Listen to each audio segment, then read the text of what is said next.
These are the Toraja people living in Indonesia who dig up dead corpses of family members, clean them, and then dress the corpse in cultural clothing. They then help the corpse stand up while parading them through a village.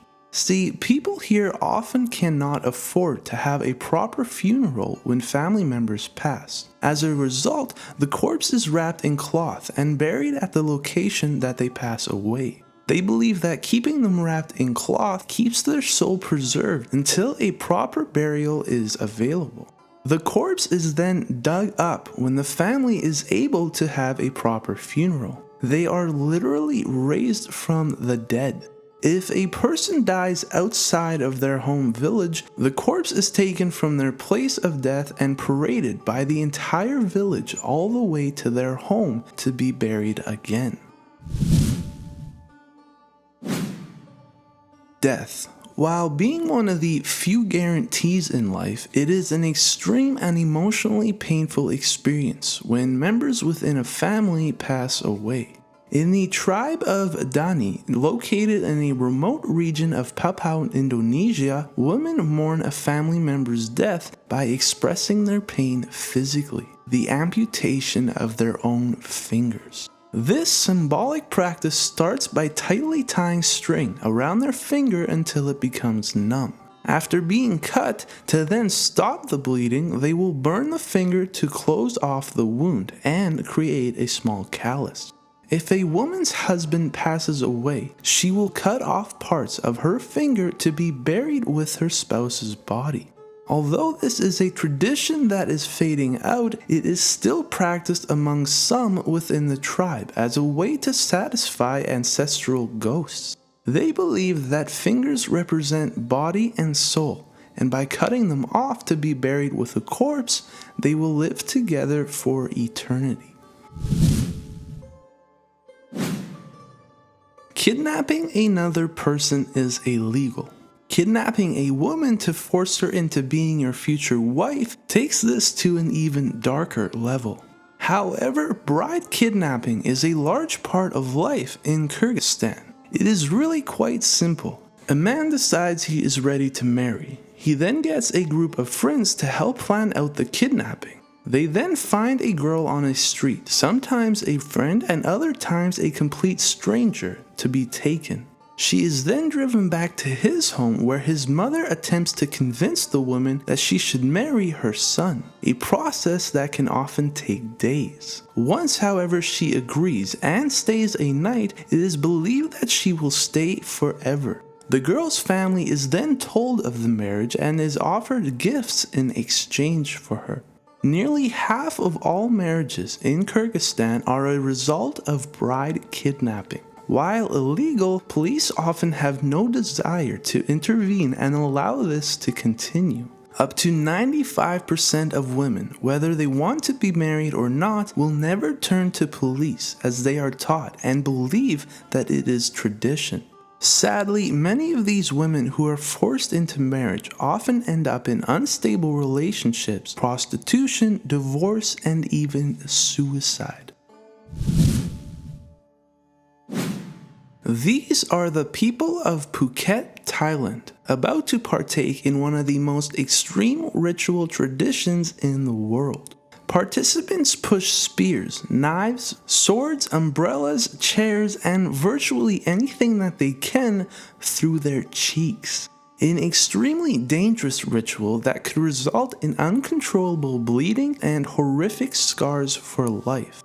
They believe only a person able to withstand such unbearable pain can become soldiers of their gods. The pain endured is on behalf of all within their community. As a thanks, spectators set up food stations as offerings while participants walk by, blessing their families with prosperity. They walk up to 5 miles with these objects in their mouth. As the walk goes on, the mutilation often escalates as it almost becomes a form of competition, leading to people often cutting themselves heavily. This over 5-century-old festival, named Kanamara Matsuri, is interesting. On March 15th of every year, participants dress in pink while parading giant wooden-shaped penises through the streets of Kawasaki. It is essentially a giant penis festival. It celebrates fertility among all and also blesses regenerating crops. It has become popular among prostitutes who seek protection from STDs. Where this festival gets truly interesting is in its origins.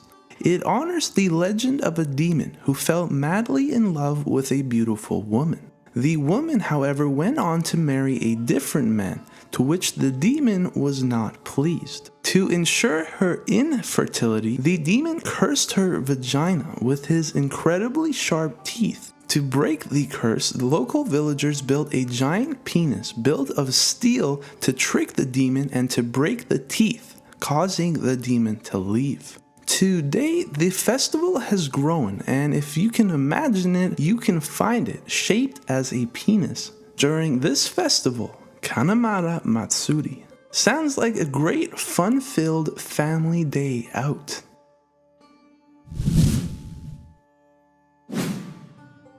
The crucifixion of Jesus Christ occurred during the 1st century Judea. The death and resurrection of Jesus is arguably the most widely celebrated holiday in modern Christianity.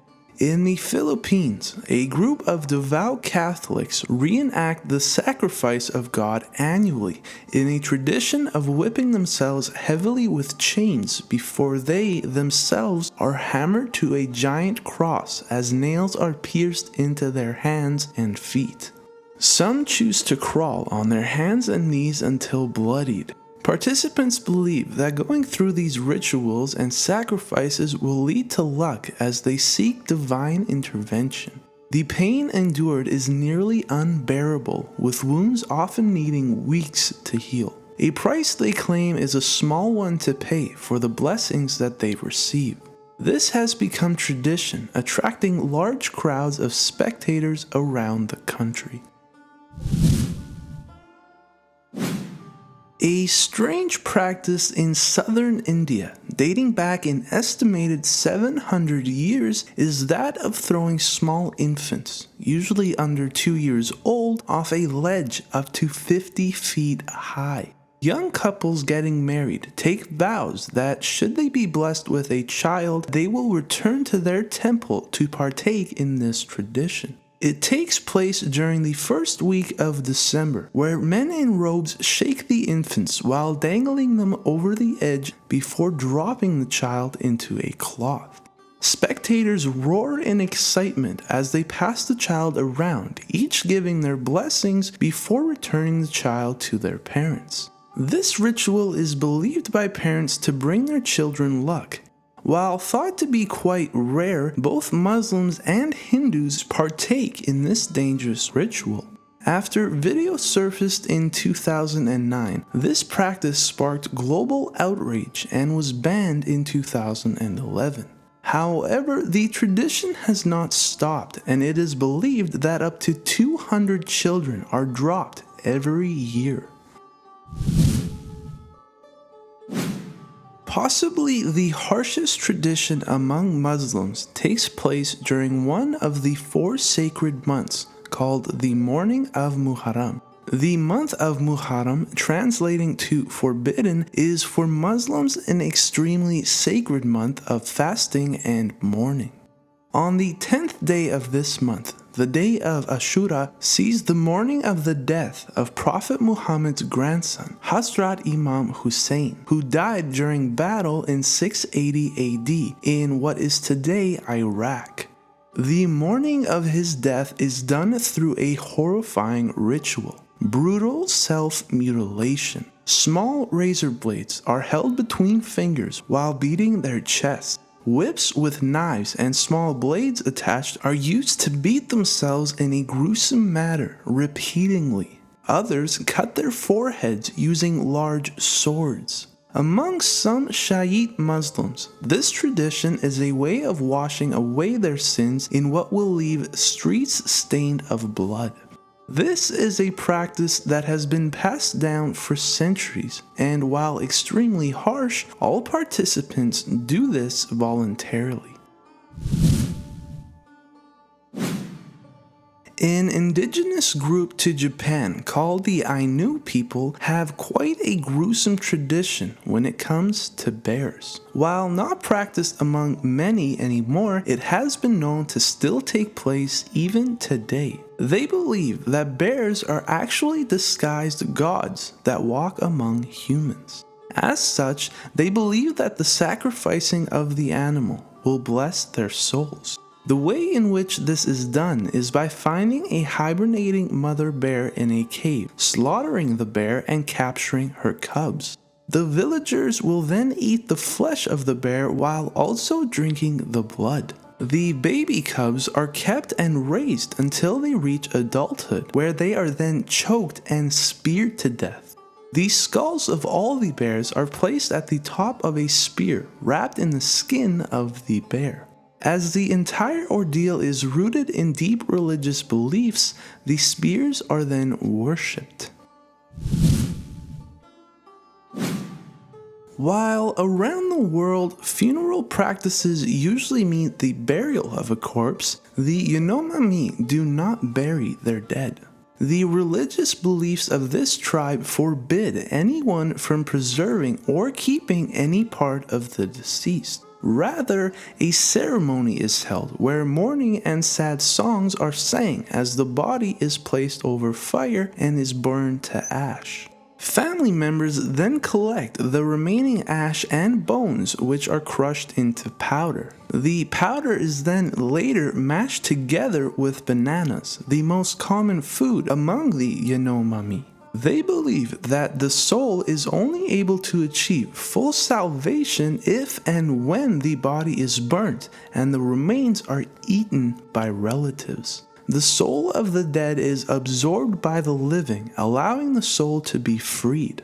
If this doesn't happen, they believe the soul would become trapped between life and death and that it could never escape. If this is not done, it is seen as a humiliating death.